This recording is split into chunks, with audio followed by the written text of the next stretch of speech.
ನಮಸ್ಕಾರ, welcome to Coppers current captures. Daily Hindu news paper analysis ಮಾಡಿ ಅದರದ್ದು ವೀಡಿಯೋನ ಯೂಟ್ಯೂಬಲ್ಲಿ ಹಾಕ್ತೀವಿ.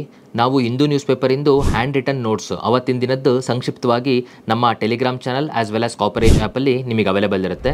ಪ್ರತಿದಿನ ಎಡಿಟೋರಿಯಲ್ ಬೇಸಿಸ್ ಮೇಲೆ ನಾವು ಒಂದು ಮೇನ್ಸ್ ಕ್ವಶನ್ ಕೂಡ ನಿಮಗೆ ಪ್ರೊವೈಡ್ ಮಾಡ್ತೀವಿ. ಅದಕ್ಕೆ ನೀವು ಆನ್ಸರ್ ಬರೆದು ಫ್ರೀ ಇವ್ಯಾಲ್ಯೂಯೇಟ್ ಮಾಡಿಸ್ಕೊಬೋದು. ನೀವು ನಿಮ್ಮ ಆನ್ಸರ್ ಸ್ಕ್ರಿಪ್ಟನ್ನು PDF ಫಾರ್ಮೆಟಲ್ಲಿ ನಮ್ಮ ವಾಟ್ಸಪ್ ನಂಬರಿಗೆ ನೀವು ಕಳಿಸ್ಕೊಡಿ. ಅದಾದಮೇಲೆ ಕನ್ನಡ ಇಂಗ್ಲೀಷ್ ಎರಡಕ್ಕೂ ಟ್ರಾನ್ಸ್ಲೇಟ್ ಆಗಿರುವಂತಹ ಕಂಪ್ಲೀಟ್ ಸಂಕ್ಷಿಪ್ತವಾಗಿ ಇಡೀ ವೀಕಲ್ಲಿ ನಡೆದಿರುವಂತಹ ಕರೆಂಟ್ ಅಫೇರ್ಸಿಂದು ಒಂದು ಮ್ಯಾಗ್ಝಿನನ್ನು ನಾವು ಎವ್ರಿ ಸಂಡೇ ನಿಮಗೆ ಮಾರ್ನಿಂಗ್ ಅಪ್ಡೇಟ್ ಮಾಡ್ತೀವಿ. ಅದನ್ನು ಕೂಡ ನೀವು ಡೌನ್ಲೋಡ್ ಮಾಡ್ಕೊಂಡು ಓದ್ಬೋದು. ದಟ್ ಈಸ್ ವೀಕ್ಲಿ ಕರೆಂಟ್ ಅಫೇರ್ಸಿಂದು ಒಂದು ಸ್ಮಾಲ್ ಮ್ಯಾಗ್ಝಿನ್. ದೆನ್ ಪ್ರತಿದಿನಕ್ಕೆ 3 MCQ ಅಂತ ಲೆಕ್ಕ ಹಿಡಿದ್ರೂ 6 ದಿನಕ್ಕೆ ನಮಗೆ 18 MCQs ಆಯಿತು. ಸಂಡೇ ಸಾಯಂಕಾಲ ಆ 18 MCQs based upon current affairs ನಾವು ಅದನ್ನು ಟೆಸ್ಟ್ ಕೊಡ್ತೀವಿ. ನೀವು ಅಷ್ಟನ್ನು ಮಾಡಿಕೊಂಡ್ರೆ ಕರೆಂಟ್ ಅಫೇರ್ಸಿಂದು ಮತ್ಯಾವುದು ವೆರಿ ಮಾಡೋವಂಥ ಅವಶ್ಯಕತೆ ಇಲ್ಲ, ಮತ್ಯಾವುದು ನೋಡೋವಂಥ ಅವಶ್ಯಕತೆ ಇಲ್ಲ. Will be covering end to end. Thank you. ಎಲ್ರಿಗೂ Copperage study circle for competitive ಎಕ್ಸಾಮ್ಸ್ಗೆ ಸ್ವಾಗತ. ಇವತ್ತು ನಮ್ಮ ಕಾಪರ್ಸ್ ಕರೆಂಟ್ ಕ್ಯಾಪ್ಚರ್ನಲ್ಲಿ ನಾವು ಶನಿವಾರ ಅಂದರೆ January 13th ಇಂದು ಅನಾಲಿಸಿಸ್ನ ನೋಡ್ತಾ ಹೋಗೋಣ. ಇವತ್ತು ತುಂಬ ಒಳ್ಳೊಳ್ಳೆ ಆರ್ಟಿಕಲ್ಸ್ ಇದೆ. ಎಕ್ಸಾಮ್ ಪಾಯಿಂಟ್ ಆಫ್ ವ್ಯೂ ಇಂದ ಫಿಸ್ಕಲ್ ಡೆಫಿಸಿಟ್ ಆಗಿರ್ಬೋದು, ನಮ್ಮ ದೇಶದ ಟ್ಯಾಕ್ಸೇಷನ್ ಸಿಸ್ಟಮ್ ಆಗಿರ್ಬೋದು, ಇದ್ರ ಬಗ್ಗೆ ಎಲ್ಲ ತಿಳ್ಕೊಳಕ್ಕೆ ಒಳ್ಳೊಳ್ಳೆ ಆರ್ಟಿಕಲ್ಸ್ ಇದೆ.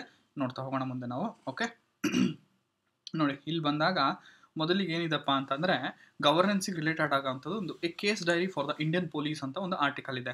ಓಕೆ, ಇದು ಏನಂತಂದರೆ ನಮ್ಮ ಇಂಡಿಯನ್ ಪೊಲೀಸ್ ಸಿಸ್ಟಮಲ್ಲಿ ಏನೇನು ಚಾಲೆಂಜಸ್ ಇದೆ, ಅದನ್ನು ಹೆಂಗೆ ಅಡ್ರೆಸ್ ಮಾಡೋದು ಎಲ್ಲದನ್ನು ಕೂಡ ಈ ಆರ್ಟಿಕಲಲ್ಲಿ ಆಥರ್ ಅವರು ಅಡ್ರೆಸ್ ಮಾಡಿದ್ದಾರೆ. ನೋಡ್ತಾ ಹೋಗೋಣ. ಇದೆ ಇತ್ತೀಚೆಗೆ ಏನಾಗಿದೆ ಅಂದರೆ ರೀಸೆಂಟಲ್ಲಿ ಕಂಟೆಕ್ಸ್ಟ್ ಇದೇನಪ್ಪ ಅಂತಂದರೆ ಜೈಪುರಲ್ಲಿ ಒಂದು ಕಾನ್ಫರೆನ್ಸ್ ನಡೆದಿದೆ. ಅದರಲ್ಲಿ ಏನಂತಂದರೆ ಎಲ್ಲ ಸೀನಿಯರ್ ಡಿಗ್ನಿಟರೀಸ್ ಮತ್ತು DGPಗಳು, ಪೊಲೀಸ್ DGPಗಳು ಎಲ್ಲರೂ ಸೇರಿದ್ರು. ಅದಕ್ಕೆ PM ಮೋದಿಯವರು ಕೂಡ ಅಡ್ರೆಸ್ ಮಾಡಿದರು. ಇಲ್ಲಿ ಜೈಪುರಲ್ಲಿ ಈ ಕಾನ್ಫರೆನ್ಸ್ ನಡೆದಿತ್ತು. ಈ ಕಾನ್ಫರೆನ್ಸಲ್ಲಿ ಏನೆಲ್ಲ ಚರ್ಚೆ ಆಗಿದೆ ಅಂತಂದರೆ ಪೊಲೀಸು ಮತ್ತು ಜನಗಳ ಮಧ್ಯೆ ಇರೋ ಪಬ್ಲಿಕ್ ಟ್ರಸ್ಟು, ಫೆಡರಲ್ ಸ್ಟೇಟ್ ಅಂತಂದರೆ ಯೂನಿಯನ್ನು ಮತ್ತು ಸೆಂಟರು ಇವ್ರುಗಳ ಮಧ್ಯೆ ಆಗ್ತಾ ಇರೋದ್ರಿಂದ, ಪೊಲೀಸ್ ಇದರಲ್ಲಿ ಆಗ್ತಾ ಇರೋದ್ರಿಂದ ಏನು ಟೆನ್ಷನ್ಸ್ ಆಗ್ತಾ ಇದೆ, ಅದಾದ್ಮೇಲೆ ಟೆಕ್ನಿಕಲ್ ಇಂಟಿಗ್ರೇಷನ್ ಹೆಂಗೆ ಮಾಡ್ಕೋಬೇಕು, ಏನಾಗ್ತಾ ಇದೆ, ಆಮೇಲೆ ರೆಕಗ್ನಿಷನ್ ಸಿಗ್ತಾ ಇಲ್ಲ ಕೆಲವರಿಗೆಲ್ಲ ಆ ಪೊಲೀಸ್ ಸಿಸ್ಟಮಲ್ಲಿ ಇದ್ರ ಬಗ್ಗೆ ಎಲ್ಲ ಚರ್ಚೆ ಆಗಿದೆ. ಆಮೇಲೆ ಪೊಲೀಸಿಂಗಲ್ಲಿ ಪಾಲಿಟಿಕ್ಸ್ ಎಲ್ಲ ಹೆಂಗೆ ಇನ್ವಾಲ್ವ್ ಆಗ್ತಾ ಇದೆ ಅನ್ನೋದ್ರ ಬಗ್ಗೆ ಚರ್ಚೆ ಮಾಡಿದ್ದಾರೆ. ಇದು ಇಷ್ಟು ಈ ಆರ್ಟಿಕಲ್ನ ಒಳಗೊಂಡಿದೆ. ಇನ್ನು ನೋಡಿ ಏನಂತಂದರೆ ಏನು ಹೇಳ್ತಾರಪ್ಪ ಅಂತಂದರೆ ಇಲ್ಲಿ ಈ ಆರ್ಟಿಕಲಲ್ಲಿ ಏನು ಹೇಳ್ತಾ ಇದ್ದಾರೆ ಅಂದರೆ ಜೈಪುರ್ ಕಾನ್ಫರೆನ್ಸಲ್ಲಿ ಏನು ಅಡ್ರೆಸ್ ಮಾಡಿದ್ದಾರೆ ಅಂತಂದರೆ, ನೋಡ್ರಪ್ಪ, ದೇಶದಲ್ಲಂತೂ ಲಾ ಎನ್ಫೋರ್ಸ್ಮೆಂಟು ಜಾಸ್ತಿ ಆಗ್ತಾ ಇದೆ, ಜನಗಳು ಅವೇರ್ನೆಸ್ಗೆ ಬರ್ತಾ ಇದ್ದಾರೆ, ಇತ್ತೀಚೆಗೆ ಹಂಗಾಗಿ ಲಾ ಎಲ್ಲರೂ ನ್ಯಾಯ ಕೇಳ್ತಾ ಇದ್ದಾರೆ, ಜಸ್ಟಿಸಿಗೆ ಬರ್ತಾ ಇದ್ದಾರೆ. ಈ ಥರ ಇದರಲ್ಲಿ ನಾವು ಪೊಲೀಸ್ನವರು ಕೂಡ ಎಚ್ಚೆತ್ಕೋಬೇಕು ಅಂತ ಅಂದ್ಬಿಟ್ಟು ಇದ್ರ ಬಗ್ಗೆ ಒಂದು ಕಾನ್ಫರೆನ್ಸ್ ನಡೆದಿದೆ. ಈ ಕಾನ್ಫರೆನ್ಸಲ್ಲಿ ಅವ್ರು ಏನೇನು ಮಾಡಿದ್ದಾರೆ ಅಂತಂದರೆ, there is so many challenges in police system. ಏನು ಅಂತಂದರೆ first of all public trust. ಜನ ಪೊಲೀಸರನ್ನು ನಂಬ್ತಾ ಇಲ್ಲ. ಪೊಲೀಸರನ್ನ ಒಂಥರ ನೋಡ್ಬಿಟ್ರೆ ಬಿಡು ಇವರು ಲಂಚಕೋರರು, ಬಿಡು ಇವರು ನಮಗೆ ನ್ಯಾಯ ಕೊಡ್ಸಲ್ಲ, ಈ ಥರ ಒಂದು ಪೊಲೀಸರ ಬಗ್ಗೆ ಒಂದು ಜನಗಳ ಬಗ್ಗೆ ಒಂದು ಇದು ಮುಟ್ಬಿಟ್ಟಿದೆ. ನಾವಲ್ಲಿ ಹೋಗೋಕ್ಕಾಗಲ್ಲ, ಅವರು ಹ್ಯಾರಸ್ ಮಾಡ್ತಾರೆ, ಈ ಥರದ್ದು ಒಂದು ಈ ಚಾಲೆಂಜ್ ಬಗ್ಗೆ ಡಿಸ್ಕಸ್ ಮಾಡಿದ್ದಾರೆ. ಅದ್ರ ಜೊತೆ ಫೆಡರಲ್ ಇಶ್ಯೂಸ್ ಅಂದರೆ ಯಾವ ಥರ ಅಂತಂದರೆ ಸೆಂಟರ್ ಆ್ಯಂಡ್ ಈಗ ಹೆಂಗೆ ಅಂತಂದರೆ ಸೆಂಟ್ರಲ್ಲಿ BJP ಇದೆ, ಓಕೆ, ಬೇರೆ ಯಾವುದೋ ಸ್ಟೇಟಲ್ಲಿ ಕಾಂಗ್ರೆಸ್ ಇದೆ, ಇನ್ನೊಂದು ಕಡೆ ಯಾವುದೋ JDU ಇದೆ. ಈ ಥರ ಆಪೋಸಿಷನ್ ಏನು ಇದಿರುತ್ತಲ್ಲ ಅವ್ರಗಳ ಮಧ್ಯೆ ಏನಾಗ್ತಾ ಇದೆ, ಕೋಆರ್ಡಿನೇಷನ್ ಸಿಗ್ತಾ ಇಲ್ಲ. ಈ ಥರದೊಂದು ಇಶ್ಯೂನು ಕೂಡ ಅಲ್ಲಿ ಅಡ್ರೆಸ್ ಮಾಡಿದ್ದಾರೆ. ಅದರ ಜೊತೆ IPS ಆಫೀಸರ್ ನಿಮ್ಗೆಲ್ಲರಿಗೂ ಗೊತ್ತಿದ್ದಾರೆ, there are all India services. Okay, ಅಂದರೆ ಅವರು ಅಪಾಯಿಂಟ್ ಆಗೋದು ಸೆಂಟ್ರಿಂದ, ಆದರೆ ಅವ್ರದ್ದು ಇದೆಲ್ಲ ಬಂದ್ಬಿಟ್ಟು ಸ್ಟೇಟಲ್ಲಿರುತ್ತೆ.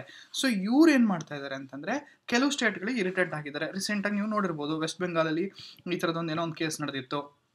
ಓಕೆ, ಈ ಥರದ್ದು ಅಂದರೆ IPS ಆಫೀಸರ್ಸು ಸ್ಟೇಟ್ಗಳಲ್ಲಿ ಅವರ ಒಂದು ಇದನ್ನು ಮಾಡೋಕ್ಕೆ ಸ್ಟೇಟ್ಗಳಿಗೆ ಅದು ತುಂಬ ಸಮಸ್ಯೆ ಆಗ್ತಾ ಇದೆ. ಅದಾದಮೇಲೆ ಸ್ಟೇಟ್ಸ್ ಏನು ಮಾಡಬೇಕು ಅಂತಿದ್ದಾರೆ ಅಂದರೆ ಅವರ ಸ್ಟೇಟಿಗೆ ಅವ್ರಿಗೆ ತಕ್ಕಂಥ ಒಂದು ಪಾಲಿಸಿ ಮೇಕಿಂಗ್ನ ಮಾಡೋಕ್ಕೆ ಅವರೇ ರೆಕ್ರೂಟ್ಮೆಂಟ್ ಮಾಡ್ಕೋಬೇಕು ಅನ್ನೋದನ್ನು ಕೆಲವು ಡಿಮ್ಯಾಂಡ್ನ ಇದನ್ನು ಮಾಡ್ತಾರೆ. ಇದು ಕೆಲವು ಸೆಂಟರ್ ಆ್ಯಂಡ್ ಸ್ಟೇಟ್ ಅನ್ನೋ ಫೆಡರಲ್ ರಿಲೇಷನ್ಸಲ್ಲಿ ಕೆಲವೊಂದು ಇದು ಉಂಟಾಗಿದೆ.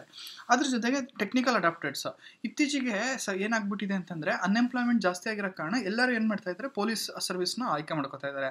ಅದರಲ್ಲಿ ಎಷ್ಟೋ ಜನ ದೊಡ್ಡ ಟೆಕ್ನಿಕಲ್ ಕೋಡಿಂಗ್ ಇರೋರು, ಟೆಕ್ನಿಕಲ್ ಬ್ಯಾಕ್ಗ್ರೌಂಡ್ ಇರೋರು, ಆ ಥರದವರೆಲ್ಲ ಬಂದು ಸೇರ್ಕೋತಾ ಇದ್ದಾರೆ.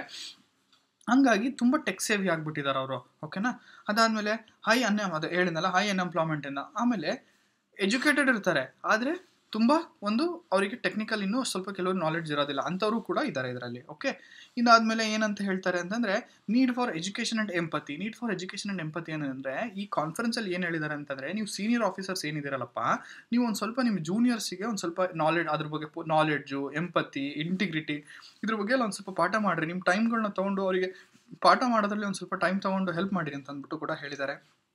ಅದಾದರೆ ಪಾಲಿಟಿಕ್ಸ್ ಇನ್ ಪಾಲಿಸಿಂಗ್ ಬಗ್ಗೆನ ಚರ್ಚೆ ಮಾಡಿದ್ದಾರೆ ಈ ಆರ್ಟಿಕಲಲ್ಲಿ.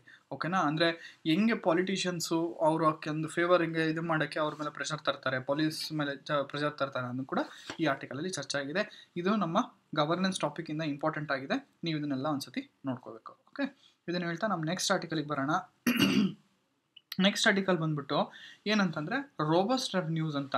ನಿಮ್ಗೆಲ್ರಿಗೂ ಗೊತ್ತಿರ್ಬೋದು, ರೀಸೆಂಟಾಗಿ ಅಂದರೆ ನಿನ್ನೆ ಪೇಪರಲ್ಲಿ ಏನು ಬಂದಿದೆ ಅಂತಂದರೆ ಡೈರೆಕ್ಟ್ ಟ್ಯಾಕ್ಸ್ ಕಲೆಕ್ಷನ್ಸ್ ಏನಿದೆಯಲ್ಲ ಅದು 81% ಟಾರ್ಗೆಟ್ ಏನಿದೆಯಲ್ಲ ಆ ಟಾರ್ಗೆಟಿನ ಆಲ್ರೆಡಿ 81% ಕಲೆಕ್ಷನ್ಸ್ ಆಗಿಬಿಟ್ಟಿದೆಯಂತೆ. ಓಕೆ, ಸುಮಾರು ಎಷ್ಟು 14.7 lakh crore 81% ಭಾಗದಷ್ಟು ಇದು ಆಲ್ರೆಡಿ ಬಂದ್ಬಿಟ್ಟಿದೆಯಂತೆ. ಅದು ಇಲ್ಲಿ ಜನವರಿ ತಿಂಗಳಲ್ಲೇ ಬಂದ್ಬಿಟ್ಟಿದೆಯಂತೆ. ಹಾಗಾಗಿ ಎಲ್ಲರೂ ಏನು ಹೇಳ್ತಾ ಇದ್ದಾರೆ ಅಂದರೆ ಇದು ಮೋಸ್ಟ್ಲಿ ಟಾರ್ಗೆಟ್ನ ಸರ್ಪಾಸ್ ಮಾಡೋ ಚಾನ್ಸಸ್ಸು ಕೂಡ ಇದೆ ಅಂತ ಹೇಳ್ತಾ ಇದ್ದಾರೆ. ಅದೇ ಹೇಳಿದ್ನಲ್ಲ, ಇದು ಕಳೆದ ವರ್ಷಕ್ಕಿಂತ 19.4% ರೈಸ್ ಆಗಿದೆ ಅಂತ ಹೇಳ್ತಾ ಇದ್ದಾರೆ. ಇದು ಏನಕ್ಕೆ ಅಂತಂದರೆ ಕೆಲವೊಂದು ಟ್ಯಾಕ್ಸ್ ರಿಫಾರ್ಮ್ಸ್ ಮಾಡೋರ ಹತ್ರ ಆಗಿರ್ಬೋದು, ಆಮೇಲೆ ಇಂಪ್ಲಿಕೇಶನ್ಸ್ ಫಾರ್ ಫೈನಲ್ ಇದರಿಂದ ಏನಾಗುತ್ತೆ ಅಂತಂದರೆ ಟ್ಯಾಕ್ಸ್ ರಿಫಾರ್ಮ್ಸ್ನ ಮಾಡೋಕ್ಕೂ ಹೆಲ್ಪ್ ಆಗುತ್ತೆ. ಅದ್ರ ಜೊತೆಗೆ ಫಿಸಿಕಲ್ ಕನ್ಸಾಲಿಡೇಷನ್ ಅಂದರೆ ಸ್ವಲ್ಪ ಫಿಸಿಕಲ್ ಕನ್ಸಾಲಿಡೇಷನ್ ಗೌರ್ಮೆಂಟ್ ತನ್ನ ಎಕ್ಸ್ಪೆಂಡಿಚರ್ಸ್ನ ಮಾಡೋಕ್ಕೂ ಕೂಡ ಇದು ಹೆಲ್ಪ್ ಮಾಡುತ್ತೆ. ಅಂದರೆ ಬೇರೆ ಬೇರೆ ಥರ ಸೋಷಿಯಲ್ ವೆಲ್ಫೇರ್ ಆ್ಯಕ್ಟಿವಿಟೀಸ್ ಮಾಡೋಕ್ಕೆ ಹೆಲ್ಪ್ ಆಗುತ್ತೆ ಅಂತ ಈ ಆರ್ಟಿಕಲ್ ಹೇಳ್ತಾ ಇದೆ. ಇನ್ನು ಅದ್ರ ಜೊತೆಗೆ ಇದ್ರ ಬೇರೆ ಬೇರೆ ನಮ್ಮ ಇದರಲ್ಲಿ ಈ ಒಂದು ಇದ್ರ ಮೇಲೆ ರೆವಿನ್ಯೂ ಹೆಂಗೆ ಬರ್ತಾ ಇದೆ ಗೌರ್ಮೆಂಟಿಗೆ ಅಂತಂದರೆ GST ಇನ್ಫ್ಲೋಸಿಂದ ರೆವೆನ್ಯೂ ಜಾಸ್ತಿ ಆಗ್ತಾ ಇದೆ, ನಾನ್ ಟ್ಯಾಕ್ಸ್ ರೆವೆನ್ಯೂಸು ಕೂಡ ಇದು ಜಾಸ್ತಿ ಆಗಿದೆ. ಅದ್ರ ಜೊತೆಗೆ ಸೆಂಟ್ರಲ್ ಬ್ಯಾಂಕ್ಸಿನ ಡಿವಿಡೆಂಡ್ಸ್ ಕೂಡ ಜಾಸ್ತಿ ಆಗ್ತಾ ಇದೆ. ಇದೆಲ್ಲದರಿಂದನೂ ಕೂಡ ರೆವೆನ್ಯೂ ಬರ್ತಾ ಇದೆ, ಜಾಸ್ತಿ ಆಗ್ತಾ ಇದೆ. ಓಕೆನಾ, ಸೊ ಇದೆಲ್ಲದನ್ನು ನೋಡಿದ್ರೆ ಭಾಳ ಮಾಡಿ ಈ ಸತಿ ಬಡ್ಜೆಟ್ ಪ್ರೊಜೆಕ್ಷನ್ ಏನು ಮಾಡಿದ್ರಲ್ಲ ಅದಕ್ಕಿಂತ ಜಾಸ್ತಿ ಆಗ್ಬೋದು ಇದು ರೆವೆನ್ಯೂಸ್ ಅಂತ ಅಂದ್ಬಿಟ್ಟು ಹೇಳಿದ್ದಾರೆ. ಅದಾದಮೇಲೆ ಡೈರೆಕ್ಟ್ ಟ್ಯಾಕ್ಸು ಎಲ್ಲಿಂದ ಜಾಸ್ತಿ ಬಂದಿದೆ ಅಂದರೆ ಕಾರ್ಪೊರೇಟ್ ಟ್ಯಾಕ್ಸು ಸುಮಾರು 12.4% ಜಾಸ್ತಿ ಆಗಿದೆ. ಪರ್ಸನಲ್ ಇನ್ಕಮ್ ಟ್ಯಾಕ್ಸ್ ಬಂದ್ಬಿಟ್ಟು ಗ್ರೋತ್ ಆಫ್ 27.3%. ಅಂದರೆ ಇದರಿಂದ ಏನು ಕಂಪನಿಗಳಿಗೆ ಪ್ರಾಫಿಟ್ ಚೆನ್ನಾಗಿ ಬರ್ತಾ ಇದೆ ಅಂತಂದರೆ ಜನರು ಕೂಡ ಚೆನ್ನಾಗಿ ದುಡಿತಾ ಇದ್ದಾರೆ ಅಂತ ಅರ್ಥ. ಓಕೆ, ಇದರಿಂದ ನೋಡಿ ಏನೇನಾಗುತ್ತೆ ಅಂದರೆ ಫಿಸ್ಕಲ್ ಕನ್ಸಾಲಿಡೇಷನ್ ಮಾಡೋಕ್ಕೆ ರಿಫಾರ್ಮ್ ಆಪರ್ಚುನಿಟೀಸ್. ಅಂದರೆ ಏನು ಮಾಡ್ಬೋದು ಅಂದರೆ ಗೌರ್ಮೆಂಟ್ನವ್ರು ಸರಿ ರೆವೆನ್ಯೂ ಅಂತೂ ಚೆನ್ನಾಗಿ ಬರ್ತಾ ಇದೆಯಲ್ಲ, ಅದಕ್ಕೆ ಏನು ಮಾಡ್ಬೋದು ಗೌರ್ಮೆಂಟು ಟ್ಯಾಕ್ಸ್ ರಿಫಾರ್ಮ್ಸ್. ಯಾವ ಥರ ಟ್ಯಾಕ್ಸ್ ರಿಫಾರ್ಮ್ಸು? ಕೆಲವೊಂದೊಂದು ಕಾರ್ಪೊರೇಟ್ನವರಿಗೆ ಟ್ಯಾಕ್ಸ್ಗಳನ್ನ ಕಮ್ಮಿ ಮಾಡ್ಬೋದು, ಸಿಂಪ್ಲಿಫೈ ಮಾಡ್ಬೋದು ಅವ್ರ ಟ್ಯಾಕ್ಸ್ ಸ್ಟ್ರಕ್ಚರ್ಸ್ನ. ಓಕೆ, ಕಾರ್ಪೊರೇಟಿಗೆ ಇಂಡಿವಿಜುವಲ್ಸ್ ಈ ಥರ ಮಾಡಿದಾಗ ಏನಾಗುತ್ತೆ ಕಾರ್ಪೊರೇಟ್ಸು ಕೂಡ ಗ್ರೋತನ್ನ ಇದನ್ನು ಮಾಡೋಕ್ಕೆ, ಪ್ರೊಡಕ್ಷನ್ ಇದನ್ನು ಮಾಡೋಕ್ಕೋಸ್ಕರ ಅವರು ಕೂಡ ಹೆಲ್ಪ್ ಮಾಡ್ತಾರೆ. ಅದಾದಮೇಲೆ ಏನೇನು ಮಾಡ್ಬೋದು ಅಂದರೆ ನೋಡಿ minimise multiple without tax rates. ತುಂಬ ಏನೇನೋ 5%, 8%, 18%, 12%, 25% ಇಂಥವೆಲ್ಲ ಇರೋದನ್ನೆಲ್ಲ ತೆಗೆದುಬಿಟ್ಟು ಸ್ವಲ್ಪ ಮಾಡಿ ಒಂದು 4-5 ಮಾಡಿ ಸ್ಲ್ಯಾಬ್ಸ್ ಅಷ್ಟೇ ಮಾಡಿ ಅಂತ ಅಂದ್ಬಿಟ್ಟು ಆ ಥರದ್ದೊಂದು ಹೇಳಿದ್ದಾರೆ. ಆಮೇಲೆ TDS ಅದೇ ಟ್ಯಾಕ್ಸ್ ಡಿಡಕ್ಷನ್ ಸೋರ್ಸು, ಆಮೇಲೆ TCS ಟ್ಯಾಕ್ಸ್ ಇದನ್ನು ಎರಡನ್ನೂ ಕಮ್ಮಿ ಮಾಡಿರಿ. ಇವೆರಡೂ ರೇಟನ್ನು ಟ್ಯಾಕ್ಸ್ ಕಲೆಕ್ಷನ್ ಅಟ್ ಸೋರ್ಸು ಇವೆರಡನ್ನೂ ಕೂಡ ಕಮ್ಮಿ ಮಾಡಿರಿ ಅಂತ ಹೇಳಿದ್ದಾರೆ. ಅದಾದಮೇಲೆ ಇವ್ಯಾಲ್ಯೂಯೇಷನ್ ಆಫ್ ಮೆಕ್ಯಾನಿಕ್ಸ್ ಏನು ಎಲ್ಲಿ ಟ್ಯಾಕ್ಸ್ ಇವೇಡ್ ಆಗ್ತಾ ಇದೆ ಈ ಥರದ್ದನ್ನೆಲ್ಲ ಕೆಲವು ಇನ್ನೂ ಮೆಕ್ಯಾನಿಸಮ್ಸ್ನ ಚೆನ್ನಾಗಿ ಮಾಡಿ ಅಂತ ಒಂದು ಈ ಆರ್ಟಿಕಲಲ್ಲಿ ಆಥರ್ ರೆಕಮೆಂಡ್ ಮಾಡಿದ್ದಾರೆ. ಅದಾದಮೇಲೆ GST ಕನ್ಸಿಡರೇಷನ್, GSTನೂ ಕೂಡ ಕೆಲವೊಂದೊಂದು 18% ಇದೆಲ್ಲ ರ್ಯಾಷನಲ್ ಆಗಿರೋದನ್ನೆಲ್ಲ ತೆಗೆದುಬಿಟ್ಟು ರ್ಯಾಷನಲ್ ಆಗಿರೋ ಕೆಲವೊಂದೊಂದು ಇದನ್ನು ಮಾಡಿ ಅಂತ ಅಂದ್ಬಿಟ್ಟು ಆಥರ್ ಈ ಆರ್ಟಿಕಲಲ್ಲಿ ಹೇಳ್ತಾ ಇದ್ದಾರೆ. ಇದು ತುಂಬ ಎಕ್ಸಾಮ್ ಪಾಯಿಂಟ್ ಆಫ್ ವ್ಯೂ ಇಂದ ಡೈರೆಕ್ಟ್ ಮೇನ್ಸಲ್ಲಿ ಕ್ವಶನ್ ಬರಬಹುದಾದ ಸಾಧ್ಯತೆಗಳು ಜಾಸ್ತಿ ಇದೆ. ಓಕೆ, ಇದನ್ನು ಹೇಳ್ತಾ ನಮ್ಮ ನೆಕ್ಸ್ಟ್ ಆರ್ಟಿಕಲ್ಗೆ ಬರೋಣ. ನಮ್ಮ ನೆಕ್ಸ್ಟ್ ಆರ್ಟಿಕಲ್ ಏನು ಹೇಳುತ್ತೆ ಅಂತಂದರೆ ನೋಡಿ retail inflation rose to 4-month high of 5.7% in December ಅಂತ ಹೇಳ್ತಾ ಇದೆ. ಇದು ನಮ್ಮ Indian economy issues relating growth ಅಂತ ಏನಿದೆಯಲ್ಲ ಅದರಲ್ಲಿ ಬರುತ್ತಿದ್ದು. ಏನಂದರೆ ನಿಮಗೆಲ್ಲರಿಗೂ ಗೊತ್ತಿದೆ ರಿಟೇಲ್ ಇನ್ಫ್ಲೇಷನ್ನು ನೋಡಿ 5.69% ಆಗಿದೆ. ಅದು ಏನಕ್ಕೆ ಅಂತ ಹೇಳಿದ್ದಾರೆ ಅಂತಂದರೆ because there is a increase of price of staple foods ಅಂದರೆ ಏನೋ ಮೂಲಭೂತ ಆಹಾರ. ಈಗ ನಮ್ಮ ಸ್ಟೇಪಲ್ ಫುಡ್ ಏನು ಕರ್ನಾಟಕದ್ದು, ನೀವೆಲ್ಲ ಇದನ್ನು ಕಮೆಂಟ್ ಮಾಡಿರಿ. ನಮ್ಮ ಕರ್ನಾಟಕ ಸ್ಟೇಪಲ್ ಫುಡ್ ಏನು ಅಂತ ಇವತ್ತು ಕಮೆಂಟ್ ಮಾಡ್ಬೇಕು ನನಗೆ ನೀವು. ಓಕೆನಾ, ಯಾರು ಮಾಡ್ತೀರಾ ನೋಡ್ತೀನಿ. ಓಕೆ, ಹಾಗೆ ಇಂಡೆಕ್ಸ್ ಆಫ್ ಇಂಡಸ್ಟ್ರಿಯಲ್ ಪ್ರೊಡಕ್ಷನ್ನು ಅದರಲ್ಲಿ ಏನಂತಂದರೆ ಅಕ್ಟೋಬರಲ್ಲಿ 11.6% ಇದ್ದಿದ್ದು ಈಗ ಆಲ್ರೆಡಿ ನವಂಬರಲ್ಲಿ 2.5% ಬಂದಿದೆ. ಹಿಂಗೆ ಇಂಡೆಕ್ಸ್ ಆಫ್ ಇಂಡಸ್ಟ್ರಿಯಲ್ ಪ್ರೊಡಕ್ಷನ್ ಅಂದರೆ ಅದರ ಅರ್ಥ ಏನಂದರೆ ಗ್ರೋತ್ ಕಮ್ಮಿ ಆಗ್ತಾ ಇದೆ ಅಂತ. ಏನಕ್ಕೆ ಅಂತಂದರೆ ಕ್ಯಾಪಿಟಲ್ ಗೂಡ್ಸ್ ಔಟ್ಪುಟ್ ಕಮ್ಮಿ ಆಗಿದೆ, ಮೈನಿಂಗ್ ಅವರು ಇದರಲ್ಲೂ ಕೂಡ ಲೋ ಗ್ರೋತ್ ಆಗಿದೆ, ಮ್ಯಾನುಫ್ಯಾಕ್ಚರಲ್ಲೂ ಕೂಡ ಲೋ ಗ್ರೋತ್ ಆಗಿದೆ, ಹೈ ಬೇಸ್ ಎಫೆಕ್ಟು ಇದೆಲ್ಲದರಿಂದ ಕೂಡ ಇಂಡೆಕ್ಸ್ ಆಫ್ ಇಂಡಸ್ಟ್ರಿಯಲ್ ಪ್ರೊಡಕ್ಷನ್ನು ಕಮ್ಮಿ ಆಗಿದೆ. ಇದು ಒಳ್ಳೆ ಲಕ್ಷಣ ಅಲ್ಲ ಎಕಾನಮಿಗೆ. ಎರಡರದ್ದು ಇಂಪ್ಯಾಕ್ಟ್ ಏನಾಗುತ್ತೆ ಅಂತಂದರೆ ಸ್ಟೇಟ್ ಇನ್ ಎಕಾನಮಿ ಏನಿದೆಯಲ್ಲ ಅದ್ರ ಮೇಲೆ, ಸ್ಟೇಟ್ ಅಂತಂದರೆ ನಮ್ಮ ಕರ್ನಾಟಕ ಸ್ಟೇಟ್ ಅಲ್ಲ, ಸ್ಟೇಟ್ ಆಫ್ ಎಕಾನಮಿ ಇದ್ರ ಮೇಲೆ ಅದು ಹೊಡೆತ ಕೊಡುತ್ತೆ. ಸರಿ, ಇದ್ರ ಜೊತೆ ಫುಡ್ ಇನ್ಫ್ಲೇಷನ್ ಬಗ್ಗೆ ಏನು ಹೇಳಿದ್ದಾರೆ 5.3% ಇದೆಯಂತೆ. ಅರ್ಬನ್ ಮತ್ತು ರೂರಲ್ ಡಿಸ್ಪ್ಯಾರಿಟೀಸ್ ಜಾಸ್ತಿ ಆಗಿದೆ. ಕನ್ಸ್ಯೂಮರ್ ಫುಡ್ ಪ್ರೈಸ್ ಇಂಡೆಕ್ಸ್ ಇದು ಕಂಪ್ಲೀಟ್ ಫ್ಯಾಕ್ಚುಯಲ್ ಇದೆ, ನೀವೇನು ನೋಡ್ತಾ ಹೋಗ್ಬಿಡ್ಬೋದು ಇದನ್ನು. ಇದು ಪ್ರಿಲಿಮ್ಸಲ್ಲಿ ಕೇಳೋ ಸಾಧ್ಯತೆ. ನೋಡಿ ಕೋರ್ ಇನ್ಫ್ಲೇಷನ್ ಅಂತಂದರೆ ಅದರಲ್ಲಿ ಫುಡ್ಡು ಮತ್ತು ಫ್ಯೂಯಲ್ನ ಇನ್ಕ್ಲೂಡ್ ಮಾಡೋದಿಲ್ಲ, ಅದಕ್ಕೆ ಕೋರ್ ಇನ್ಫ್ಲೇಷನ್ ಅಂತ ಹೇಳ್ತಾರೆ. ಓಕೆನಾ, ಇದರಿಂದ ಎಕನಾಮಿಕ್ ಇಂಪ್ಲಿಕೇಶನ್ಸ್ ಏನಾಗುತ್ತೆ ಅಂತಂದರೆ ಬ್ಯಾಂಕ್ RBI ಅಥವಾ ಸೆಂಟ್ರಲ್ ಬ್ಯಾಂಕ್ ಏನು ಪಾಲಿಸಿ ರೇಟ್ಸ್ನ ಕೊಡೋದು, ರೆಪೋ ರೇಟ್ ಇದನ್ನೆಲ್ಲ ಕಮ್ಮಿ ಜಾಸ್ತಿ ಅದನ್ನು ಸ್ವಲ್ಪ ಮಟ್ಟಿಗೆ ಹಾಲ್ಟ್ ಮಾಡ್ತಾರೆ, ತಡಿಯಪ್ಪ ನೋಡೋಣ ಏನಾಗುತ್ತೆ ಅಂತ ಅಂದ್ಬಿಟ್ಟು. ಆಮೇಲೆ ಇದು ಯಾಕೆ ಇಷ್ಟೆಲ್ಲ ಆಗ್ತಾ ಇದೆ ಅಂತಂದರೆ, because of there is a reduce in kharif production. ಗೋಧಿ ಅದೆಲ್ಲ ಇದಾಗೋದು, ಪ್ರೊಡಕ್ಷನ್ನು ಡಿಲೇ ಆಗಿ ಕಮ್ಮಿ ಆಗಿದೆ. ಅದ್ರ ಜೊತೆಗೆ ರಾಬಿ ಸೀಸನು ಇದಾಗೋದು ಕೂಡ ಬರೋದು ಲೇಟ್ ಆಗಿದೆ ಬಿಕಾಸ್ ಆಫ್ ಎಲ್ ನಿನೋ ಎಫೆಕ್ಟ್. ನೋಡಿ ಪ್ರಿಲಿಮ್ಸಲ್ಲಿ ಇದು ಕೇಳ್ಬೋದು, ಇವೆರಡು ರೀಸನ್ ಯಾಕೆ ಗ್ರೋತ್ ಕಮ್ಮಿ ಆಗಿದೆ ಅಂದಾಗ ಈ ಆಪ್ಷನ್ ಇವೆರಡು ರೀಸನ್ ಇತ್ತು ಅಂತಂದರೆ ನೀವು ಟಕ್ ಅಂತ ಕಣ್ಣು ಮುಚ್ಕೊಂಡು ಹಾಕಬೇಕು. ಅದಕ್ಕೆ ಏನು ಇದನ್ನು ಮಾಡ್ತಾ ಇದ್ದಾರೆ ಅಂತಂದರೆ, ಈಗ ಸದ್ಯಕ್ಕೆ ಪಾಲಿಸಿ ಮೇಕರ್ಸಿಗೆ ಇರೋದು ಅವರ ಇದರಲ್ಲಿರೋದು ಏನಂತಂದರೆ ಎಕನಾಮಿಕ್ ಗ್ರೋತು ಮತ್ತು ಮಾಡರೇಟಿಂಗ್ ಇನ್ಫ್ಲೇಷನಲ್ ಪ್ರೆಷರ್ಸ್ ಇವೆರಡನ್ನೂ ಬ್ಯಾಲೆನ್ಸ್ ಮಾಡಿ ಒಂದು ಪಾಲಿಸಿನ ಮಾಡಬೇಕು ಅನ್ನೋದೇ ಅವರಿಬ್ಬರು ಪಾಲಿಸಿ ಮೇಕರ್ಸ್ ಮುಂದೆ ಚಾಲೆಂಜ್ ಇದೆ. ಇದು ಈ ಆರ್ಟಿಕಲ್ ಇಷ್ಟು ಹೇಳುತ್ತೆ. ನೆಕ್ಸ್ಟ್ ಓಕೆ, ಇದನ್ನು ಹೇಳ್ತಾ ನೆಕ್ಸ್ಟ್ ಆರ್ಟಿಕಲ್ಗೆ ಬರೋಣ.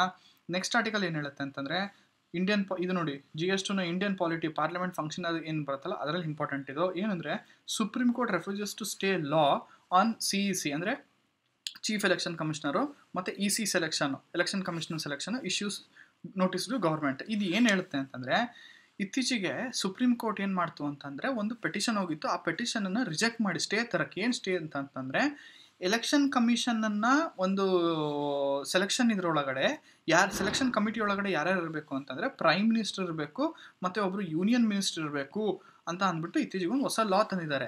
ಇದಕ್ಕೆ ಸ್ಟೇ ತರಬೇಕು. ಏನಕ್ಕೆ ಅಂತಂದರೆ, ಇದು ಮುಂಚೆ ಏನಿದೆ ಅಂತ ಅಂದರೆ ಮುಂಚೆ CJI ಇದ್ದರು ಅದರಲ್ಲಿ ಕಮಿಟಿಲಿ, ಅವರನ್ನು ತೆಗೆದುಬಿಟ್ಟು ಯೂನಿಯನ್ ಮಿನಿಸ್ಟರ್ನ ಹಾಕಬೇಕು ಅಂತ ಅಂದ್ಬಿಟ್ಟು ಈ ಲಾ ಹೇಳ್ತಾ ಇದೆ. ಅದಕ್ಕೆ ಸುಪ್ರೀಂ ಕೋರ್ಟು ಈ ಒಂದು ನ್ಯೂ ಲಾ ಮೇಲೆ ಸ್ಟೇ ತರಕ್ಕೆ ರೆಫ್ಯೂಸ್ ಮಾಡಿದೆ.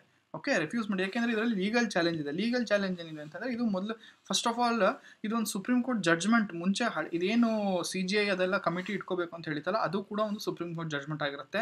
ಸೊ ಹಾಗಾಗಿ ಇದೊಂದು ಲೀಗಲ್ ಚಾಲೆಂಜ್ ಆಗುತ್ತೆ. ಹೆಂಗೆ ಪಾರ್ಲಿಮೆಂಟ್ ಅವರು ಹೆಂಗೆ ಸುಪ್ರೀಂ ಕೋರ್ಟ್ ಜಡ್ಜ್ನ ಬೈಪಾಸ್ ಮಾಡೋಕ್ಕಾಗತ್ತೆ ಅನ್ನೋದು ಒಂದು ಲೀಗಲ್ ಚಾಲೆಂಜ್ ಇದೆ. ಅದಾದಮೇಲೆ ನೋಡಿ, ಎಕ್ಸ್ಕ್ಲೂಡಿಂಗ್ CJIನ ತೆಗೆದುಬಿಟ್ರೆ ಕಮಿಟಿ ಅಂತಂದರೆ ಬರೀ PM ಮತ್ತು ಕ್ಯಾಬಿನೆಟ್ ಮಿನಿಸ್ಟರ್ಸ್ಗೆ ಅಥಾರಿಟಿ ಕೊಟ್ಬಿಟ್ರೆ ಅಂತಂದರೆ ಅವ್ರದ್ದು ಎಲೆಕ್ಷನ್ ಕಮಿಷನ್ದು ಇಂಡಿಪೆಂಡೆನ್ಸ್ ಹೋಗ್ಬಿಡುತ್ತೆ. ಅವಾಗ ಫ್ರೀ ಆ್ಯಂಡ್ ಫೇರ್ ಎಲೆಕ್ಷನ್ ಮಾಡೋಕ್ಕೆ ಕಷ್ಟ ಆಗುತ್ತೆ. ಅದ್ರ ಜೊತೆಗೆ ಸಪ್ರೇಷನ್ ಆಫ್ ಪವರ್ಸ್ ಮೇಲೂ ಕೂಡ ಇರುತ್ತೆ. ಸಪ್ರೇಷನ್ ಪವರ್ಸ್ ಅಂದರೆ ಏನು, ಒಬ್ಬರು ಇನ್ನೊಬ್ಬರ ಮೇಲೆ ಕಣ್ಣಿಡೋ ಅಂಥದ್ದು. ಸೊ ಇಲ್ಲಿ ನೀವು ನೋಡ್ಬೋದು, CJI ತೆಗೆದುಬಿಟ್ರೆ ಈ ಒಂದು ಕಮಿಟಿಯಲ್ಲಿ ಒಂದು ಜುಡಿಷರಿಯಿಂದ ಒಂದು ಭಾಗ ತೆಗೆದುಬಿಟ್ರೆ ಬರೀ ಎಕ್ಸಿಕ್ಯೂಟಿವ್ಸ್ ಇದ್ದಾಗ ಅವ್ರಿಗೆ ಇಷ್ಟ ಬಂದಂಗೆ ಅವ್ರು ಮಾಡ್ಕೊಂಡ್ಬಿಡ್ತಾರೆ. ಅವ್ರನ್ನ ಕೇಳೋರು ಇರಲ್ಲ. ಸೊ ಅದನ್ನು ಹೇಳ್ತಾ ಇದ್ದಾರೆ. ಕಾನ್ಸೆಪ್ಟ್ ಆಫ್ ಸೆಪರೇಷನ್ ಪವರ್ ಕೊಡೋಕ್ಕೂ ಅರ್ಥ ಕೊಡುತ್ತೆ ಅಂತ ಹೇಳ್ತಿದ್ದಾರೆ. ಆಮೇಲೆ ಹೇಳಿದ್ನಲ್ಲ, compromises the free and fair election process. ಹಾಗೆ ಕಾನ್ಸ್ಟಿಟ್ಯೂಷನ್ ಚಾನಲ್ ಹೇಳಿದ್ದೀನಿ ನಿಮಗೆ, parliamentary power to nullify amend supreme. ಹೆಂಗಪ್ಪ ನೀವು ಸುಪ್ರೀಂ ಕೋರ್ಟ್ ಜಡ್ಜ್ಮೆಂಟ್ನ ಹೆಂಗಪ್ಪ ಇದನ್ನು ಮಾಡ್ತೀರಾ ಅಂತ ಅಂದ್ಬಿಟ್ಟು ಕ್ವಶನ್ ಮಾಡಿದ್ದಾರೆ. ಈ ಆರ್ಟಿಕಲ್ ಅದರಿಂದ ಇಂಪಾರ್ಟೆಂಟ್ ಇದು. ಸರಿನಾ? ಇದನ್ನು ಹೇಳ್ತಾ ನೆಕ್ಸ್ಟ್ ಆರ್ಟಿಕಲ್ಗೆ ಬರೋಣ. ನೆಕ್ಸ್ಟ್ ಆರ್ಟಿಕಲ್ಗೆ ಏನು ಹೇಳ್ತಾ ಇದೆ ಅಂತಂದರೆ, science ministry team visit Hawaii to take stock of telescope project ಅಂತ. ಹವಾಯಿಗೆ ಹೋಗಿದ್ದಾರೆ ಡಿಪಾರ್ಟ್ಮೆಂಟ್ ಆಫ್ ಸೈನ್ಸ್ ಆ್ಯಂಡ್ ಟೆಕ್ನಾಲಜಿನವರು. ಹವಾಯಿಯ ಮೌನಾ ಕಿಯಾ ಅನ್ನೋ ಒಂದು ಇದಕ್ಕೆ ಹೋಗಿದ್ದಾರೆ. ಯಾಕೆ ಅಂತಂದರೆ, ಅಲ್ಲಿ ಒಂದು ಗ್ಲೋಬಲ್ 30 ಮೀಟರ್ ಟೆಲಿಸ್ಕೋಪ್ ಪ್ರಾಜೆಕ್ಟ್ ಅನ್ನೋದನ್ನ ಒಂದು ಯಾರ್ಯಾರು ಸೇರ್ಕೊಂಡು ಮಾಡಿದ್ರು ಗೊತ್ತಾ? ನಮ್ಮ ಇಂಡಿಯಾದವರು, ಜಪಾನ್ನವರು, US ಮತ್ತು ಕ್ಯಾನಡಾದವರು ಸೇರಿಕೊಂಡು ಮಾಡಿದ್ರು ಇದನ್ನು. ಚೈನಾನು ಕೂಡ ಇನ್ಕ್ಲೂಡ್ ಆಗಿತ್ತು. ಈಗ ಅಲ್ಲಿಯ ಜನ ಇದನ್ನು ಅಲ್ಲಿ ಮಾಡಬೇಡ್ರಿ ಅಂತ ಹೇಳಿ, ಬಿಕಾಸ್ ಆಫ್ ಕಲ್ಚರಲ್ ಮತ್ತು ಎಥ್ನಿಕ್ ಎನ್ವಿರಾನ್ಮೆಂಟ್ ಎಲ್ಲ ಪ್ರಾಬ್ಲಮ್ಸ್ ಇರೋದ್ರಿಂದ ಇಲ್ಲಿ ಮಾಡಬೇಡ್ರಿ ಅಂತ ಹೇಳ್ತಾ ಇದ್ದಾರಂತೆ. ಹಾಗಾಗಿ ಅದು ಏನಿದೆ ಗ್ರೌಂಡ್ ರಿಯಾಲಿಟಿ ಅಂತ ನೋಡ್ಕೊಂಬರೋಕ್ಕೆ ಮತ್ತು ಬೇರೆ ಒಂದು ಜಾಗನೂ ಕೂಡ ಅಲ್ಲಿ ಆಲ್ಟರ್ನೇಟಿವ್ ಸೈಟನ್ನು ಕೂಡ ಇದನ್ನು ಮಾಡಿದಾರಂತೆ. ಹಂಗಾಗಿ ಹೋಗಿದ್ದಾರೆ. ಹಾಗಾಗಿ ನ್ಯೂಸಲ್ಲಿತ್ತು. ಇದ್ರದ್ದು ಆಲ್ಟರ್ನೇಟಿವ್ ಸೈಟ್ ಈಗ ಇನ್ನೊಂದು ಏನು ಅಂತಂದರೆ, ಸ್ಪೇನಲ್ಲಿ ಒಂದು ಕ್ಯಾನರಿ ಐಲ್ಯಾಂಡ್ಸ್ ಅಂತ ಏನಿದೆ, ಅಲ್ಲಿ ಒಂದು ಆಲ್ಟರ್ನೇಟಿವ್ ಮಾಡಬೇಕು ಅಂತ ಹೇಳ್ಬಿಟ್ಟು ಯೋಚನೆ ಮಾಡಿದ್ದಾರೆ. ಅದ್ರ ಬಗ್ಗೆ ಇನ್ನು ಮೌನಕಿಯ ಬಗ್ಗೆ ಹೇಳಬೇಕು ಅಂತಂದರೆ, ಇದೊಂದು ಆಕ್ಟಿವ್ ವಾಲ್ಕೆನೋ ಇದು. ಓಕೆ, ಇಲ್ಲಿ ಆಕ್ಟಿವ್ ವಾಲ್ಕೆನೋ, ಇಲ್ಲಿ ಸುಮಾರು ಈ ಥರದ ಆಲ್ರೆಡಿ ಪ್ರಾಜೆಕ್ಟ್ಸ್ ಇದ್ದಾವೆ. ಬಿಕಾಸ್ ಇದು ಒಂದು ಆಸ್ಟ್ರೋನಮಿ ಅಂದರೆ ಅಬ್ಸರ್ವೇಟರಿ, ಇದಕ್ಕೆ ತುಂಬ ಚೆನ್ನಾಗಿದೆ ಈ ಸೈಟು. ಆದರೆ ಇತ್ತೀಚೆಗೆ ಕಲ್ಚರಲ್ ಟೆನ್ಷನ್ಸಿಂದ ಇದನ್ನು ಜನ ಅಲ್ಲಿ ವಿರೋಧ ಮಾಡ್ತಾ ಇದ್ದಾರೆ. ಇನ್ನು 30 ಮೀಟರ್ ಟೆಲಿಸ್ಕೋಪ್ ಬಗ್ಗೆ ಹೇಳ್ಬೇಕಂತಂದರೆ, ಇದೊಂದು ಆಸ್ಟ್ರೋನಾಮಿಕಲ್ ಅಬ್ಸರ್ವೇಟರಿ ಪ್ರಾಜೆಕ್ಟ್ ಇದು. ಓಕೆನಾ? ಇದರಲ್ಲಿ ಏನಂತಂದರೆ, ಸುಮಾರು 30 ಮೀಟರ್ ಡಯಾಮೀಟರ್ ಇರೋ ಅಂತ ಒಂದು ಪ್ರೈಮರಿ ಮಿರರ್ನ ಫಿಕ್ಸ್ ಮಾಡ್ತಾರೆ. ಸೊ ಅಬ್ಸರ್ವೇಷನ್ ಕೆಪಾಬಿಲಿಟೀಸ್ನ ಜಾಸ್ತಿ ಆಗೋಕ್ಕೋಸ್ಕರ. ಓಕೆ, ನೀವು ಇಲ್ಲಿ ನೋಡ್ಬೋದು ಇದನ್ನು. ಓಕೆ, ಮತ್ತು ಇದನ್ನು ಹೇಳಿದ್ನಲ್ಲ, US, Canada, China, India, Japan ಈ 5 ದೇಶಗಳು ಈ ಪ್ರಾಜೆಕ್ಟಲ್ಲಿ ಇನ್ವಾಲ್ವ್ ಆಗಿದ್ದಾರೆ. ಇದ್ರ ಗೋಲ್ಸ್ ಏನಪ್ಪ ಅಂತಂದರೆ, ಅರ್ಲಿ ಯೂನಿವರ್ಸ್ ಹೆಂಗಿತ್ತು ಅನ್ನೋ ಸ್ಟಡಿ ಮಾಡಬೇಕು, ಜೊತೆಗೆ ಗ್ಯಾಲಕ್ಸಿ ಫಾರ್ಮೇಷನ್ ಹೆಂಗಾಗುತ್ತೆ ಅನ್ನೋದು ತಿಳ್ಕೊಬೇಕು. ಅದ್ರ ಜೊತೆಗೆ ಕ್ಯಾರೆಕ್ಟರೈಸೇಷನ್ ಆಫ್ ಎಕ್ಸೋ ಪ್ಲಾನೆಟ್ಸ್ ಇದನ್ನು ಅಂದರೆ ಎಕ್ಸೋ ಪ್ಲಾನೆಟ್ಸ್ ಅಂತಂದರೆ ನಮ್ಮ ವೀನಸ್ಸು ಪ್ಲ್ಯೂಟೋ ಈ ಥರದ್ದೆಲ್ಲ ಏನು ಆ ಕಡೆ ಆಚೆ ಇದಾವಲ್ಲ, ಆ ಥರದ್ದೆಲ್ಲ ಕ್ಯಾರೆಕ್ಟರೈಸೇಷನ್ನ ತಿಳ್ಕೊಬೇಕು ಅನ್ನೋದೇ ಇದರ ಉದ್ದೇಶ. ಆಮೇಲೆ ಈ ಪ್ರಾಜೆಕ್ಟಿಂದ ಅಂದರೆ ಈ 30 ಮೀಟರ್ ಟೆಲಿಸ್ಕೋಪಿಂದ ಎಲ್ಲ ಸೈಂಟಿಸ್ಟ್ ಏನು ಹೇಳಿದ್ದಾರೆ ಅಂದರೆ, there is advances in astrophysics ಆಗುತ್ತೆ, ಫಂಡಮೆಂಟಲ್ ಕ್ವಶನ್ಸ್ ಆನ್ ಕಾಸ್ಮೋಸ್ನ ತಿಳ್ಕೊಳಕ್ಕೂ ಕೂಡ ಒಂದು ಬುನಾದಿ ಆಗುತ್ತೆ ಅಂತ ಅಂದ್ಬಿಟ್ಟು ಇದರಿಂದ ಎಕ್ಸ್ಪೆಕ್ಟ್ ಮಾಡಿದ್ದಾರೆ. ಇದು ನಿಮ್ಮ ಪ್ರಿಲಿಮ್ಸ್ ಪಾಯಿಂಟ್ ಆಫ್ ವ್ಯೂ ಇಂದ ಏನು ಬೇಕಾದರೂ ಕೇಳ್ಬೋದು. ಪ್ರಿಲಿಮ್ಸಿಗೆ ಏನು ಬೇಕೋ ಅದೆಲ್ಲ ಇದರಲ್ಲಿ ಹಾಕಿದ್ದೀನಿ, ನೀವು ಒಂದ್ಸತಿ ಇದನ್ನು ನೋಡ್ತಾ ಹೋಗ್ಬಿಡಿ. ಓಕೆ, ಇದನ್ನು ಹೇಳ್ತಾ ನೆಕ್ಸ್ಟ್ ಬರೋಣ. ನೆಕ್ಸ್ಟು ಇವತ್ತಿನ ಪ್ರಾಕ್ಟೀಸ್ ಕ್ವಶನ್ ಏನಪ್ಪ ಅಂತಂದರೆ, how can the Indian police force address to challenges of public trust, federal state discord and technological integration for effective governance, discuss with policy recommendation.